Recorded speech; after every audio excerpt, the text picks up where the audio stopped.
back to DXB today. I hope you're enjoying the show thus far. Big focus on all things education for us this evening as we look at how schools here in Dubai are shaping future leaders. And that we'll talk about every element of and every stage of education as well. From nursery into secondary all the way through to further and further afield. In fact, our next guest has always had a passion for education. Today she is the founder of the British Orchard Nursery chain, which of course is well known here. Welcome Dr. Vandana Gandhi joining us live here on the sofa. Thanks for being with us. Thank you very much. Good to have you on board. And as residents of Dubai will well know, the brand is well known here, has been well established for many, many years. But and I suppose that gives us a perfect starting point. A lot of people will sort of overlook nursery and go, whatever you teach them that age, but we forget that they are the building blocks of Absolutely. education. So how has nursery education evolved with time? Has it changed? Absolutely, it has, and to be honest, it's actually a misconception, because 0 to 6 is the most important age for the brain development, and there's a lot of studies at Harvard, UK, big universities, and I think people have thought of nursery education as daycare, and it's not so important. Let them play, let them enjoy a bit more with mommy and daddy, but that's not the way. Engagement, social responsibility calls for children going early in nursery schools, even as young as age 1 or 2, maybe earlier if the mom is working, which is the case now. And we've seen research prove correlation with higher performance at school level and even at work-life balance. When the children have grown, there's been longitudinal studies, and I've been part of my research. It's been my topic as well for my doctoral studies. There's been strong positive correlation of even the wages of children who went to nurseries and who haven't gone. Wow. And even crime rates going down, because apparently the brain patterns and the the maps and the patterns formed at an early age take you through adulthood. So I hope this can motivate people on the show to encourage a lot of learning at the young age. Vandana, as somebody who grew up in Dubai, went to school here, much like I did, I want to ask you, what do you think, or at least I think you're the best person to know because you've been here and you know some of the changes that you personally would like to bring about. So comparing education and the educational system from our time here in the UAE, what would you say are some of the areas which you thought needed progress? Because I believe you founded British Orchard Nursery in 2006. Yes, I did. So what I would say is what I enjoyed about the good old days, as we call them, is the simplicity and the culture element of maybe 25, 30 years back in school, which was, which made children grounded and respect rules, as you remember, Yes. about early school start and being on time and wearing no nail polish, even up to age, I don't know, grade 11. Possibly, and I remember. So these are the small things that we've been brought up with, and of course it's a new culture change and it's a new world now, but UAE has progressed a lot in Dubai, more so with KHDA bringing in norms and regulations across schools. The schools that we went to were good at the time, and that's what we're here today, successful.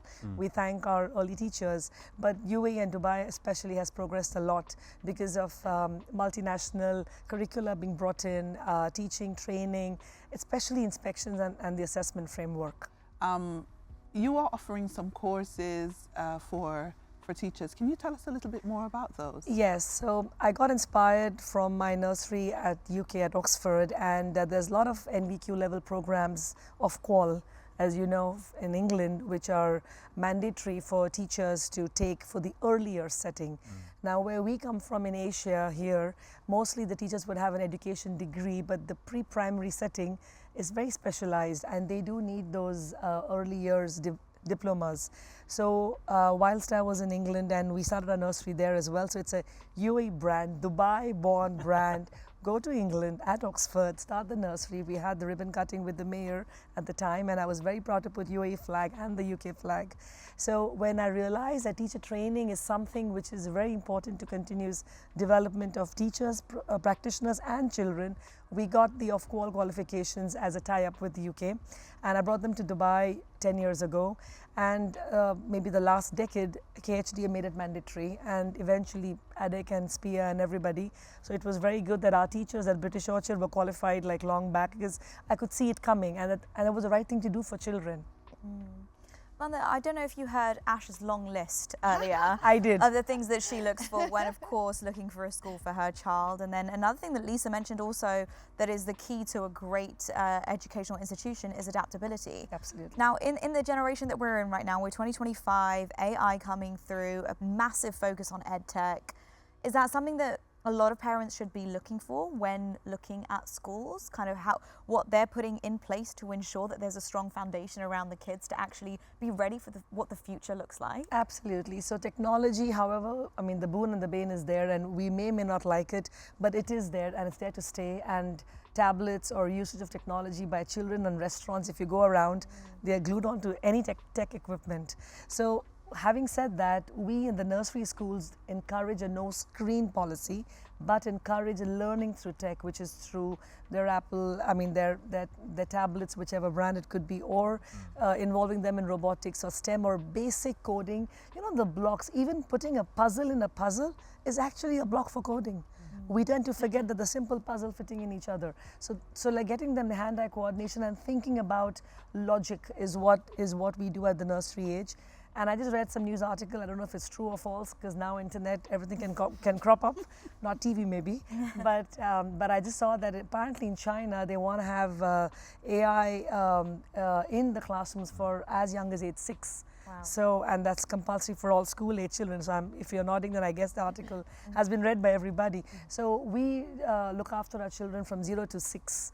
So to get them like technology and also find careers in technology at some point when they're comfortable to go to school and go on for assignment-based learning, we started project-based learning for our children, assignment-based, project-based, curiosity-led, post-COVID, when we saw that the UK UIFS offset guidelines changed and we got the Scandinavian approach where through playway method, through projects, children have to be curious about the project, learn the 7 areas of development while making it. Because the problems that arise when you read something and you just understand in a theory aspect is very different from a project. So that's what we're doing at the nursery level now, is getting them school ready.